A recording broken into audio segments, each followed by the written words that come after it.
கணபதி ஹோமம் திரவியத்தால் செய்யப்பட்ட இயற்கை மூலிகைகள். மூலிகை விதை, மூலிகை பட்டை, மூலிகை இலை, வேர், கொட்டை, காய், பூக்கள் இவர்களால் செய்யப்பட்ட மூலிகை அகர்பத்தி.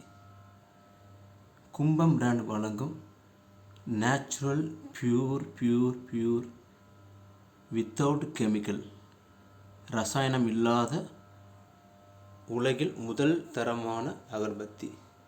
உலகில் முதல் முறையாக அதிகமான இன்கிரியன்ஸ், அதிக மூலக்கூறுகளால் செய்யப்பட்ட முதல் அகர்பத்தி. ஓம திரவியங்களால் செய்யப்பட்ட கணபதி ஓமம் அகர்பத்தி வாங்கி பயன்பெறுங்கள். கணபதி ஓமம் செய்யத்தால் வரக்கூடிய அனைத்து நன்மைகளும் கிடைக்கும்.